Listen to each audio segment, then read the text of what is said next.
Hello friends. हमने अभी तक लास्ट की जो 2 रिवीजन लेक्चर है रजिस्ट्रेशन चैप्टर में, उसमें हमने फर्स्ट लेक्चर में हमने सेक्शन 22, सेक्शन 23, सेक्शन 24 है उसका ओवरव्यू लिया था। और सेकंड जो लेक्चर है उसमें हमने एग्रीगेट टर्नओवर है उसके डेफिनेशन को समझी थी। ठीक है, आज हम जो तीनों सेक्शन है उसको हम थोड़ा डिटेल समझते हैं। देखिए, जो रजिस्ट्रेशन है वो हमें स्टेट वाइज रजिस्ट्रेशन लेना होता है। ठीक है, तो यानी जैसे कि हम जैसे जीएसटी के मामले में कहते हैं कि जब गुड्स एंड सर्विसेज की पूरी इंडिया में सप्लाई होती है तो वहाँ पर सिर्फ एक ही टैक्स कलेक्ट किया जाता है जिसका नाम है जीएसटी, यानी हम इसको क्या कहते हैं, वन नेशन वन टैक्स। लेकिन जब जीएसटी में रजिस्ट्रेशन की बात होती है तब हम ऐसा नहीं कह सकते कि मतलब कि किसी पर्सन का एक पैन है और उस पैन से ही एक पैन से सिर्फ एक ही जीएसटी में रजिस्ट्रेशन ले लो। नहीं, हमें उस पैन से जितने स्टेट में वो बिजनेस करता है उस सभी स्टेट में हमें रजिस्ट्रेशन लेना होगा। यानी हम वन पैन वन रजिस्ट्रेशन नहीं कहेंगे जीएसटी के मामले में। जीएसटी में हम ऐसा जरूर कह सकते हैं कि वन स्टेट वन रजिस्ट्रेशन। हाँ, ऐसा जरूर हो सकता है कि मतलब कि अगर कोई एक स्टेट में एक से ज्यादा रजिस्ट्रेशन लेना चाहे तो वो अलग बात है। ठीक है, लेकिन हम उसको one state one registration registration कह सकते हैं। अब देखिए, इसमें 3 सेक्शन डिफाइन है रजिस्ट्रेशन के लिए। सेक्शन 22 है वो फर्स्ट ऑफ ऑल हम सेक्शन 22 है वो करते हैं।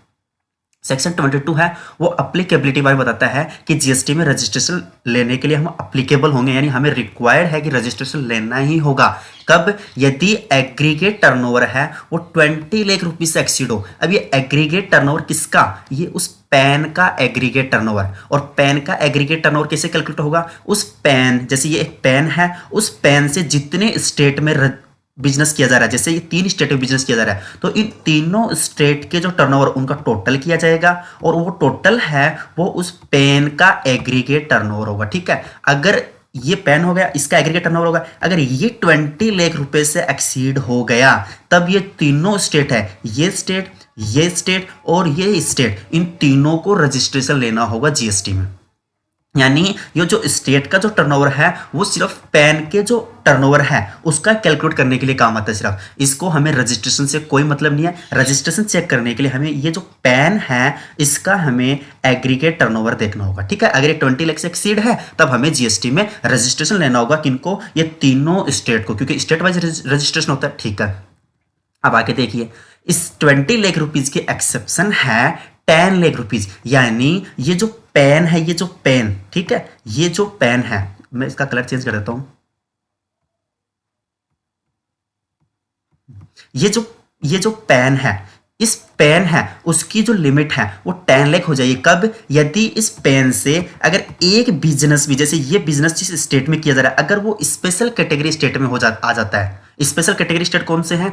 4 स्टेट स्पेशल कैटेगरी में। कौन कौन से? जिसका शॉर्टकट है M&T, यानी मणिपुर, नागालैंड, त्रिपुरा और मिजोरम। यानी सॉरी, M मतलब मणिपुर मिजोरम, MM का मतलब, और NT मतलब नागालैंड और त्रिपुरा। ठीक है, ये इसके शॉर्टकट याद करने का। तो अगर इनमें से एक बिजनेस भी अगर इन 4 स्टेट में से फॉल कर जाता है तब हम इस जो पैन है उसकी लिमिट कितनी हो जाएगी? 10 लाख। अब क्या होगा कि जितने भी स्टेट है उनका जो बिजनेस किया जा रहा है, जितने भी स्टेट में उनका टर्नओवर है उनका टोटल करेंगे, और अगर वो 10 लाख रुपीज से एक्सीड हो जाता है, यानी वो पेन का टर्नओवर होगा और वो 10 लाख रुपीज एक्सीड हो जाता है, तो एवरी स्टेट को जीएसटी में रजिस्ट्रेशन लेना होगा। ठीक है, नेक्स्ट जो एक्सेप्शन है, नेक्स्ट एक्सेप्शन है 40 लाख रुपीज। 40 लाख रुपीज क्या है? 40 लाख रुपीज है उसमें क्या है, जैसे मतलब कि ये स्टेट है, अगर ये स्टेट है जो नोटिफिकेशन नंबर 10/2019 है उसमें कुछ कंडीशन दी हुई है, अगर ये कंडीशन फुलफिल करता है तब हम इस स्टेट के लिए क्या करेंगे, इस स्टेट में जो बिजनेस किया जा रहा है अगर वो बिजनेस अगर नोटिफिकेशन नंबर 10/2019 ये जो कंडीशन फुलफिल करता है तब उस बिजनेस के लिए हम क्या करेंगे, उस बिजनेस के लिए जो एग्रीगेट जो टर्नओवर है वो जो 20 लाख रुपीज थी, ये जो यहाँ पर 20 लाख चेक कर रहे थे वो अब 40 लाख चेक करेंगे। सिर्फ किसके लिए? उस बिजनेस के लिए जो उस नोटिफिकेशन की कंडीशन फुलफिल करता है। अगर ये तीनों स्टेट अगर उस नोटिफिकेशन की कंडीशन फुलफिल करता है तब तीनों स्टेट के लिए 40 लाख हो जाएगी। अगर कोई एक करता है तो एक के लिए 40 लाख हो जाएगी। अगर एक करता है और बाकी 2 नहीं करते तो उनके लिए हम 20 लाख चेक करेंगे। ठीक है, अब इसको हम लीगल जो बेयर एक्ट है उससे समझते हैं। ठीक है, बेयर एक्ट मतलब कि जो लीगल लैंग्वेज है उसे समझते हैं क्या? तो देखिए, पर्सन है लाइबल है फॉर रजिस्ट्रेशन है सेक्शन 22 में। थ्रेशोल्ड लिमिट क्या है, अब देखिए इसमें क्या लिखा हुआ है, एवरी सप्लायर ऑफ गुड्स और सर्विसेज और both is required to obtain registration. यानी एवरी सप्लायर, सप्लायर मतलब जो गुड्स की सप्लाई करता है, गुड्स और सर्विसेज की, तो एवरी सप्लायर है वो रिक्वायर्ड है, यानी उसको लाइबल है रजिस्ट्रेशन के लिए। कहां से, इन द स्टेट और यूनियन टेरिटरी, यानी स्टेट और यूनियन टेरिटरी से, ठीक है। तो मतलब कि स्टेट वाइज रजिस्ट्रेशन है। From where he make a taxable supply, यानी वो स्टेट से अगर टैक्सेबल सप्लाई कर रहा है तभी रजिस्ट्रेशन लायबल है। अगर उस स्टेट से वो एग्जाम सप्लाई कर रहा है तब वो रजिस्ट्रेशन के लायबल नहीं है। और जैसे आप कहो कि वो टैक्सेबल और एग्जाम दोनों कर रहा है, तब वो टैक्सेबल तो कर ही रहा है, तो इसलिए वो टैक्सेबल कर रहा है तो वो लायबल होगा, ठीक है। अगर वो ओनली सिर्फ एक्सक्लूसिव अगर एग्जाम कर रहा है तब वहां टैक्सेबल तो है नहीं उस स्टेट से सप्लाई, तब वो रजिस्ट्रेशन के लिए लायबल नहीं है। इफ हिज एग्रीगेट टर्नओवर, अब किसका, हिज मतलब उस पैन का एग्रीगेट टर्नओवर, ठीक है, उस जो सप्लायर है, जैसे कि मैं रिलायंस है, रिलायंस के जैसे कि 5 स्टेट बिजनेस है तो 5 स्टेट है वो तो लाइबल होंगे, लेकिन किसका, रिलायंस का एग्रीगेट टर्नओवर, और रिलायंस कैसे बनी है, 5 स्टेट का बिजनेस का टोटल, ठीक है।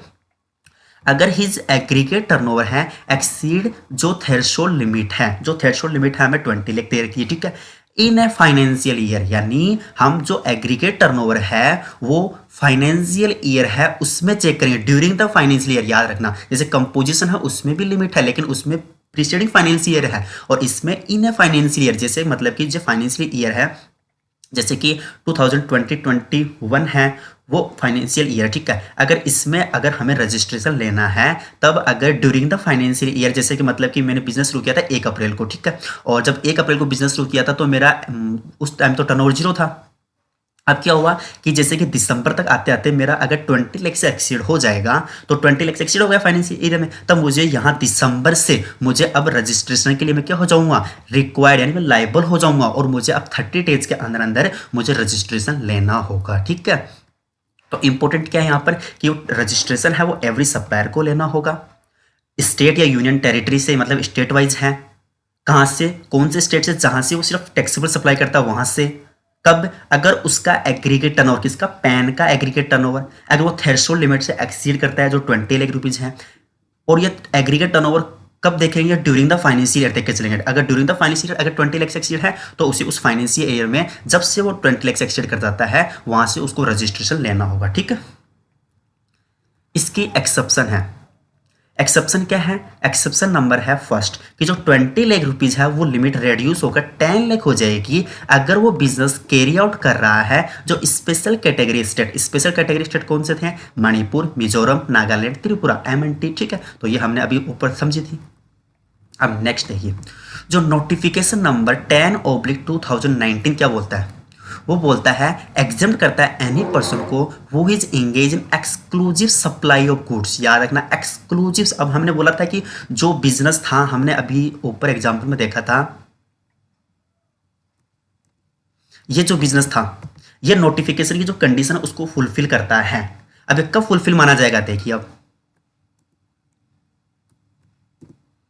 अगर वो एक्सक्लूसिव सप्लाई ऑफ गुड्स है, यानी वो सर्विसेज में डील नहीं करता, सिर्फ ओनली गुड्स में डील करता है, ठीक है, and which aggregate turnover in the financial year does not exceed 40 lakh rupees. 40 lakh किसका, aggregate turnover in a financial, जो पैन का जो 40 लाख चेक करेंगे, फ्रॉम रजिस्ट्रेशन रिक्वायरमेंट, ठीक है। इसकी एक्सेप्शन क्या है, यानी अगर वो एक्सक्लूसिव सप्लाई ऑफ गुड्स में डील करता है तब हम क्या लिमिट चेक करेंगे, उस बिजनेस के लिए 40 लाख की लिमिट चेक करेंगे, बल्कि 20 लाख की लिमिट चेक नहीं करेंगे, ठीक है। लेकिन इसकी एक्सेप्शन है, यानी अगर पर्सन है required to take compulsory registration under section 24 of the CGST act, अगर उसको कंपल्सरी रजिस्ट्रेशन लेना है तब तो सेक्शन 22 ही अप्लीकेबल नहीं होगी, क्योंकि वो तो सेक्शन 24 में फॉल कर जाएगा। जब 22 ही अप्लीकेबल नहीं होगी तो उसकी एक्सेप्शन है क्या मतलब, तो मतलब कि एक्सेप्शन है वो भी अप्लीकेबल नहीं होनी, ठीक है, क्योंकि अगर उसको कंपल्सरी रजिस्ट्रेशन लेना है तब तो हम 20 लाख भी चेक नहीं करेंगे, क्योंकि वो तो उसको तो मैंडेटरी रजिस्ट्रेशन लेना, तब जो सेक्शन 20 जो उसकी एक्सेप्शन है 40 लाख की वो कहाँ अप्लीकेबल होगी, ठीक है। नेक्स्ट है अगर वो टिप की सप्लाई करता है, टिप मतलब तंबाकू, आइसक्रीम, पान मसाला, अगर वो इनमें अगर सप्लाई करता है तब वो 40 लाख की जो एग्जम्पशन क्लेम नहीं कर सकता, ठीक है, अगर वो बिजनेस। नेक्स्ट है अगर वो बिजनेस है अगर इन स्टेट से सप्लाई कर रहा है तो उस स्टेट में अगर सप्लाई कर रहा है तो वहाँ से वो क्या नहीं कर सकता कि जो 40 लेख की जो एग्जाम्पशन क्लेम नहीं कर सकता। कहाँ से? अरुणाचल प्रदेश, मेघालय, पांडुचेरी, तेलंगाना, उत्तराखंड, सिक्किम। इसकी शॉर्टकट क्या याद करने का? अरुण मेघा एंड पाडू तेला सिक्किम से यूके गई। ठीक है, ये याद करना तरीका है। एंड स्पेशल कैटेगरी स्टेट कौन से थे जो हमने समझा था? एमएनटी। ठीक है, तो अगर वो अरुण मेघा एंड पाडू तेला सिक्किम से यूके गए वहां से एंड एमएनटी है, अगर वहां से सप्लाई कर रहा है तब वो क्या बोलते हैं उसको 40 लेख की जो एग्जाम्पशन वो क्लेम नहीं कर सकता। ठीक है, अब देखिए आप, अगर वो 40 लेख की एग्जाम्पशन क्लेम नहीं कर सकता, अब इस एग्जाम्पल में रखते हैं हमने जो एग्जाम्पल किया था उसमें हमने बोला कि अगर यहाँ पर पेन की जो लिमिट अगर 10 लाख हो जाए, जैसे 20 लाख होती है, अगर यहाँ पर पेन की जो मतलब थ्रेशोल्ड लिमिट 10 लाख हो जाए, अगर 10 लाख हो गई तो सभी स्टेट को रजिस्ट्रेशन लेना होगा अगर एग्रीगेट टर्नओवर 10 लाख से एक्सीड हो। इस केस में कोई भी बिजनेस है वो क्या, कोई भी बिजनेस है वो 40 लाख है उसकी एग्जाम्पशन क्लेम नहीं कर सकता। सॉरी, जो बिजनेस है अगर जो स्पेशल कैटेगरी स्टेट है और अरुण मेघा पाडू तेला सिक्किम सीक्यू अगर उनमें फॉल करा वो नहीं कर सकता। ठीक है, और जो बाकी है वो कर सकते हैं। ठीक है, जो 40 लाख की एग्जाम्पशन। और नेक्स्ट है अगर जो वॉल्यूंटरी रजिस्ट्रेशन लेता है उसका तो कोई बात ही नहीं, अगर वो खुद ले रहा है रजिस्ट्रेशन तो क्यों वो 40 लाख की एग्जाम्पशन क्लेम करेगा? क्योंकि वो तो एग्जाम्पशन तब क्लेम करेगा जब उसको रजिस्ट्रेशन नहीं लेना है। और हमने देखा था कि वो एक्सक्लूसिव सप्लाई ऑफ गुड्स में डील करता है। ठीक है, तो एक्सक्लूसिव सप्लाई ऑफ गुड्स कौन सी होनी चाहिए? वो इंट्रास्टेट होनी चाहिए, इंटरस्टेट होनी चाहिए? वो इंट्रास्टेट होगी, क्योंकि इंटरस्टेट होगी तब तो वैसे ही मतलब सेक्शन 24 हम जब करेंगे तो उसमें हमें देखेंगे कि सेक्शन 24 है उसमें क्या बोलते हैं उसको, उसमें कंपल्सरी रजिस्ट्रेशन लेना होता है। तो कंपल्सरी रजिस्ट्रेशन लेना होता है तो वो वैसे डील नहीं कर सकता। तो मतलब exclusive supply of goods intra state में डील करनी चाहिए। ठीक है, तो ये हमने नोटिफिकेशन नंबर है वो समझिए। अब इसको हम एक एग्जाम्पल है उससे करते हैं, जो हमने एग्जाम्पल जब फर्स्ट रिविजन इलेक्शन किया था। अब देखिए इसमें जो जनरल सेक्शन थी 20 लाख की, अगर वो एग्जाम सप्लाई है, टैक्सेबल सप्लाई है, एक्सपोर्ट इंटरस्टेट सप्लाई है, हमने जो एग्रीगेट टर्नओवर उसकी डेफिनेशन समझी थी कि उसमें एग्जाम सप्लाई भी ऐड होती है, टैक्सेबल होती है, एक्सपोर्ट भी होती है, इंटरस्टेट सप्लाई भी होती है। ठीक है, एग्रीगेट टर्नओवर सीधी डेफिनेशन याद तरीका है कि जितनी भी आउटपुट सप्लाई सब एग्रीगेट टर्नओवर पार्ट होती है। ठीक है, सिर्फ उसके जो टैक्स कंपोनेंट उसको छोड़ के। ठीक है, और आउटपुट सप्लाई तो मतलब inward supply aggregate turnover part नहीं होती, तो ये जो इनवर्ट सप्लाई वो एग्रीगेट टर्नओवर पार्ट नहीं होगी। ठीक है, तो इसका टोटल एग्रीगेट टर्नओवर कितना हो रहा है? 25 लाख रुपीज़ हो रहा है, और 25 लाख रुपीज़ हो रहा है तब 20 लाख रुपये एक्सीड है, क्योंकि यहाँ पर 20 लाख है वो लिमिट अप्लीकेबल होगी, तो इसको रजिस्ट्रेशन लेना होगा। लेकिन इस वाले स्टेट को नहीं लेना होगा, क्योंकि हमने क्या देखा था, from where he make a taxable supply, तो यहाँ से तो सिर्फ एग्जाम सप्लाई कर रहा है, टैक्सेबल सप्लाई तो इसकी जीरो है यहाँ से, तो मतलब कि इसको रजिस्ट्रेशन नहीं लेना होगा। ठीक है, इसकी जो एक्सेप्शन थी फर्स्ट है कि मतलब कि एग्रीगेट टर्नओवर 20 लाख है, अगर 10 लाख हो जाएगी, अगर एक स्टेट भी अगर वो अगर स्पेशल कैटेगरी में आ जाता है उस पेन से, तो मतलब कि यहाँ पर जो स्पेशल कैटेगरी वाला एक स्टेट है, जैसे मतलब कि आप मणिपुर समझ लीजिए, तो दिल्ली और मणिपुर से हो रही है, तब इसका जो एग्रीगेट टर्नओवर कितना हो रहा है, यहाँ पर जो एग्रीगेट टर्नओवर 14 लाख रुपये से हो रहा है और 10 लाख रुपये से एक्सीड है, तब यहाँ पर रजिस्ट्रेशन लेना होगा। ठीक है, लेकिन आप बताइए अगर यहाँ पर जो टैक्सेबल सप्लाई है अगर ये जीरो हो, सिर्फ ओनली स्पेशल कैटेगरी स्टेट से सिर्फ 1 लाख की सप्लाई की जा रही हो, सिर्फ ओनली 1 लाख की एग्जाम सप्लाई की जा रही हो, तब यहाँ पर एग्रीगेट टर्नओवर कितना होगा? 11 लाख। तब बताइए कि क्या यहाँ पर जो थ्रेशोल्ड लिमिट 20 लाख अप्लीकेबल होगी या 11 लाख, जो 20 लाख या 10 लाख अप्लीकेबल होगी? क्योंकि यहाँ स्पेशल कैटेगरी स्टेटस सप्लाई तो की जा रही है, लेकिन यहाँ सिर्फ ओनली एग्जाम सप्लाई की जा रही है। तब बताइए आप, देखिए जब आप जो सेक्शन है 22 पढ़ोगे तो उसमें लिखा हुआ है कि स्पेशल कैटेगरी स्टेट से वो क्या कर रहा है? टैक्सेबल सप्लाई कर रहा है, तभी जो 10 लाख की लिमिट अप्लीकेबल होगी। ठीक है, अगर वो एग्जाम सप्लाई कर रहा है तब 10 लाख की लिमिट है वो अप्लीकेबल नहीं होगी। ठीक है, क्योंकि यहां लिखा हुआ है कि जो सेक्शन है उसमें लिखा हुआ है कि वो क्या करता है? टैक्सेबल सप्लाई करता है, तब थ्रेशोल्ड लिमिट है, थ्रेशोल्ड लिमिट रेड्यूस हो जाएगी 10 लाख, तो मतलब टैक्सेबल सप्लाई होनी चाहिए जो स्पेशल कैटेगरी स्टेट से, अगर वहां से एग्जाम सप्लाई हो रही है तब हम 20 लाख रुपीज ही लिमिट चेक करेंगे, भले ही स्पेशल कैटेगरी स्टेट से सप्लाई हो। तो मतलब ये कहने का मतलब क्या है कि जो 10 लाख की थ्रेशोल्ड लिमिट तभी चेक करेंगे अगर स्पेशल कैटेगरी स्टेट से टैक्सेबल सप्लाई हो रही हो। तो यहाँ पर अगर 3 लाख की सप्लाई नहीं हो, सिर्फ 1 लाख की एग्जाम सप्लाई हो, तब यहाँ पर 20 लाख की थ्रेशोल्ड लिमिट चेक होगी, और न तो दिल्ली को रजिस्ट्रेशन लेना होगा, न जो मणिपुर हमने एज्यूम किया था उसको भी रजिस्ट्रेशन नहीं लेना हो, क्योंकि 20 लाख से एक्सीड नहीं कर रहा एग्रीगेट टर्नओवर, ठीक है। और जो एक्सेप्शन नंबर 2 थी कि मतलब कि हम 40 लाख रुपये चेक करेंगे किस बिजनेस के लिए, अगर वो नोटिफिकेशन है उसकी कंडीशन को फुलफिल करता है। उसकी कंडीशन थी कि वो गुड्स में ही डील किया जाना चाहिए, ठीक है, जो इंट्रा स्टेट गुड्स में ही डील किया जाना चाहिए, वो मतलब टिप की सप्लाई नहीं करता हो, ठीक है। और तो वो ऑप्शनल थी, ठीक है, अगर वो मतलब 24 में फॉल कर रहा है, अगर वो वॉलंटरी ले रहा है। मेन तो दो ही है कि वो इंट्रा स्टेट गुड्स की सप्लाई करता हो एक्सक्लूसिव, और वो टिप की सप्लाई नहीं करता हो, ठीक है। तो मेन तो दो ही थी। तो मतलब दिल्ली वाला गुड्स एंड सर्विसेज दोनों डील कर रहा है, चाहे भले ही इंट्रा स्टेट है, लेकिन गुड्स एंड सर्विसेज भी पार्ट है, तो मतलब वो ले नहीं सकता जो नोटिफिकेशन एग्जाम्शन। लेकिन यूपी वाला सिर्फ ओनली इंट्रा स्टेट गुड्स में कर रहा है, तो वो इसकी एग्जाम्शन क्लेम कर सकता है। तो इसके लिए हम एग्रीगेट टर्नओवर 40 लाख रुपये चेक करेंगे। एग्रीगेट टर्नओवर किसका? पैन का, ठीक है। तो पैन का एग्रीगेट टर्नओवर 40 लाख रुपये इस पर चेक होगा, और इसके लिए 20 लाख रुपये चेक होगा। तो एग्रीगेट टर्नओवर कितना हो रहा है यहाँ पर? 40 लाख रुपये। तो इसके लिए 20 लाख चेक करेंगे, तो 20 लाख से एक्सीड है, तो मतलब इसको तो रजिस्ट्रेशन लेना होगा। और जो यूपी वाले स्टेट है उसके लिए 40 लाख रुपये से एक्सीड नहीं है, तो इसको रजिस्ट्रेशन नहीं लेना होगा, ठीक है। तो ये हम इस एग्जाम्पल से कर लिए, ठीक है।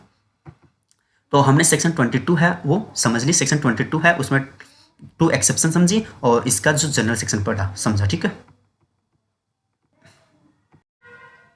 हेलो फ्रेंड्स, अब हम सेक्शन 23 है वो स्टार्ट करते हैं। सेक्शन 23 है उसमें जो रजिस्ट्रेशन है उससे एग्जाम्शन दी हुई है, ठीक है। तो टोटल हम इसको 3 कैटेगरी डिवाइड करते हैं, ठीक है।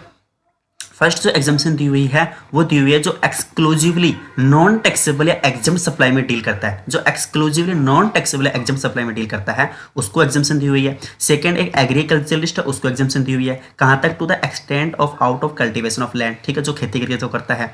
और एक स्पेसिफाइड कैटेगरी ऑफ पर्सन, अभी स्पेसिफाइड कैटेगरी ऑफ पर्सन क्या है उनको एग्जाम्शन दी हुई है, ठीक है।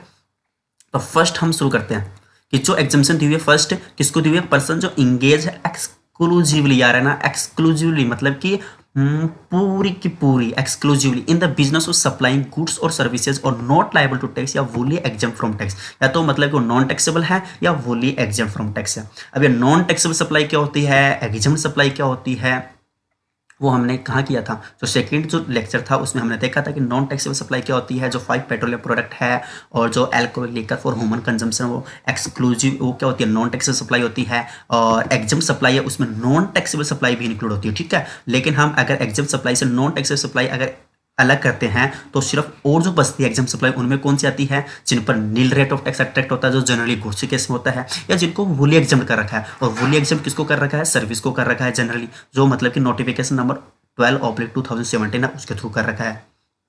तो ये हमने कहाँ देखी थी? ये हमने सेकेंड जो वीडियो था रजिस्ट्रेशन उसमें हमने समझी थी, ठीक है। तो फर्स्ट तो इनको अगर ये पूरा का पूरा अगर एक्सक्लूसिव अगर इनमें डील कर रहे हैं तो इनको रजिस्ट्रेशन नहीं लेना हो। जैसे फॉर एग्जांपल कि एक जैसे कि मतलब कि जैसे कि एक एंटिटी है जो 12AA में रजिस्टर्ड है, ठीक है, ठीक है, जो इनकम टैक्स एक्ट 1961 की सेक्शन है, ठीक है, और वो चैरिटेबल एक्टिविटीज करती है। तो ये चैरिटेबल एक्टिविटीज जब हम एग्जामिनेशन चैप्टर करेंगे तो हम देखेंगे कि जो मतलब कि 12AA में रजिस्टर्ड होती है और वो चैरिटेबल एक्टिविटीज कर रही है तो उसको जीएसटी में मतलब कि उसको एग्जाम सप्लाई मानी जाएगी, और पूरी एग्जाम सप्लाई कर रही है तब इसको रजिस्ट्रेशन लेने की कोई भी रिक्वायरमेंट नहीं है। सेक्शन आगे देखिए, एक एग्रीकल्चरलिस्ट है उसको रजिस्ट्रेशन लेने की ज़रूरत नहीं है अगर वो प्रोड्यूस करता है, जो सप्लाई है वो प्रोड्यूस करके out of cultivation of land. अब यहाँ पर एग्रीकल्चरलिस्ट है उसका क्या मतलब होता है? एग्रीकल्चरलिस्ट है उसमें सिर्फ ओनली इंडिविजुअल एंड एचयूएफ है उसको ही इंक्लूड किया गया है, ठीक है। अगर कोई कंपनी है अगर प्रोड्यूस करती है out of cultivation of land है तो उसको वो मतलब कि जीएसटी से एग्जाम नहीं है, ठीक है, ओनली इंडिविजुअल एंड एचयूएफ। अब वो इंडिविजुअल एचयूएफ है जो अंडरटेक करता है कल्टीवेशन ऑफ लैंड है किससे? या तो मतलब वो खुद काम करता है या अपनी फैमिली से काम करवाता है उस खेत पर, या फिर मतलब कि मजदूर वगैरह है जो सर्वेंट वगैरह रखता है जो मतलब या तो उनको खुद सुपरवाइज करता है या किसी फैमिली मेंबर है उनसे सुपरवाइज करवाता है, ठीक है। तो एग्रीकल्चरलिस्ट है उसका मतलब होता है। अब थर्ड जो मतलब कैटेगरी थी स्पेसिफाइड कैटेगरी ऑफ पर्सन जो नोटिफाइड है गवर्नमेंट द्वारा एग्जाम्प्ट फ्रॉम ऑफलाइन रजिस्ट्रेशन। कौन कौन से? एक तो जो person making only reverse charge supply, यानी जो सिर्फ ओनली रिवर्स चार्ज सप्लाई करता है, जैसे कि ये एक सप्लायर है, ठीक है, और ये सप्लाई करता है, एक ये रिसिपिएंट है। अब जनरली क्या होता है, ये जो सप्लायर है ना यही क्या करता है, रिसिपिएंट है उसे जीएसटी चार्ज करता है और गवर्नमेंट को पे करता है। लेकिन कुछ सप्लाई ऐसी होती है जो हम आरसीएम चैप्टर है जिसे रिवर्स चार्ज मैकेनिज्म चैप्टर है उसमें हम समझेंगे कि यहाँ पर जो रिसिपिएंट है जो मतलब कि सप्लाई ले रहा है, जो इनवर्ड सप्लाई उसके लिए जो इनवर्ड सप्लाई है, क्योंकि इसके लिए तो आउटवर्ड सप्लाई है, जो हमने सेकंड लेक्चर में समझा था, और ये इसके लिए इनवर्ट सप्लाई है। तो मतलब ये इनवर्ट सप्लाई है, उसके ऊपर इसको ही जीएसटी पे करना पड़ेगा, इसको ही जीएसटी पे करना पड़ेगा। तब मतलब अगर ये जीएसटी पे करा गवर्नमेंट को, तब इसको रजिस्ट्रेशन लेने से क्या मतलब जीएसटी में, ठीक है। तो मतलब इसको रजिस्ट्रेशन लेने से कोई मतलब नहीं है, तो मतलब इसको रजिस्ट्रेशन से एग्जम्प्ट किया हुआ। कब? अगर ये पूरी सप्लाई ही इसकी ऐसी हो रही हो जहां पर रेसिपिएंट है वो ही जीएसटी पे करेगा, ठीक है। नेक्स्ट जो इसमें है वो है, अगर कोई पर्सन इंटरस्टेट सप्लाई करता है, टैक्सेबल सर्विस है अप टू 20 लाख रुपीज। अब ये जो पॉइंट है वो आपको जब हम सेक्शन 24 करेंगे तब बेटर समझ में आए, क्योंकि सेक्शन 24 में लिखा हुआ अगर हम इंटरस्टेट सप्लाई ऑफ गुड्स करते हैं तब हमें कंपलसरी रजिस्ट्रेशन लेना होता है विदाउट एनी मॉनेटरी लिमिट। लेकिन अगर सर्विस करते हैं तब हमें 20 लाख रुपए तक की छूट दी हुई कि 20 लाख रुपीज तक की आप इंटरस्टेट सप्लाई कर सकते हो। अगर 20 लाख रुपीज से एक्सीड करते हो तब आपको मैंडेटरी में आ जाओगे, ठीक है। और 20 लाख तो वैसे भी आपको पता है सेक्शन 22 की थ्रेशोल्ड लिमिट है, तो मतलब कि सिर्फ ओनली जो सेक्शन 24 उसमें interstate supply of goods he mandatory में फॉल कर रहा है, ठीक है। तो ये वो है। और अगर कोई स्पेशल कैटेगरी स्टेट है तो यहाँ 20 लाख की जो लिमिट है वो रेड्यूस होगा, 10 लाख हो जाएगी, बस सिंपल। नेक्स्ट है, अगर कोई person making interstate taxable supply of notified handicraft goods. अब जैसे हमने समझा था कि इंटरस्टेट सप्लाई ऑफ गुड्स करते हैं तब हमें कंपल्सरी रजिस्ट्रेशन लेना होता है विदाउट एनी मॉनेटरी लिमिट। लेकिन इसमें लिखा हुआ है कि अगर जो हैंडीक्राफ्ट गुड्स हैं उसके केस में 20 लाख तक छूट दी, 20 लाख रुपीज तक के आप इंटरस्टेट कर सकते हो। अगर उससे ज्यादा करते हो तो वैसे ही 20 जो सेक्शन 22 है उसमें तो वैसे ही रजिस्ट्रेशन लेना होगा। और अगर ठीक है, और ये जो 20 लाख रुपीज है वो स्पेशल कैटेगरी स्टेट है, वहां 10 लाख हो जाएगी लिमिट इसकी, ठीक है। नेक्स्ट है, एक कैजुअल टैक्सेबल पर्सन है, अगर वो इंटरस्टेट सप्लाई करता है notified handicraft goods. Casual taxable person कौन होता है? जिसका कोई फिक्स्ड एस्टेब्लिशमेंट नहीं होता किसी स्टेट में, सिर्फ कुछ दिन के लिए अगर वो सप्लाई कर रहा है, ठीक है, कुछ टाइम के लिए अगर वो मान लो कि उस स्टेट में जाकर अपनी सप्लाई कर रहा है तो उसको कैजुअल टैक्सेबल पर्सन कहते हैं, ठीक है। हम ये जब कैजुअल टैक्सेबल पर्सन है वो हम आगे है वो डिटेल समझेंगे, ठीक है। आप इतना समझ लीजिए जिसका कोई फिक्स्ड एस्टेब्लिशमेंट नहीं है वो कैजुअल टैक्सेबल पर्सन है, ठीक है। अगर वो इंटरस्टेड टैक्सेबल सप्लाई कर रहा है नोटिफाइड हैंडीक्राफ्ट गुड्स, तो नोटिफाइड हैंडीक्राफ्ट गुड्स तो चाहे वो एक नॉर्मल पर्सन हो चाहे कैजुअल टैक्सेबल पर्सन हो, दोनों के लिए कितनी है 20 लाख रुपए तक छूट दी हुई, ठीक है। 20 लाख रुपए तक कर सकते हो। सिर्फ गुड्स के केस में सिर्फ हैंडीक्राफ्ट गुड्स उसको ही छूट दी हुई है और किसी गुड्स को नहीं है, ठीक है। तो ये हमारा सेक्शन 23 है वो कंप्लीट हुआ।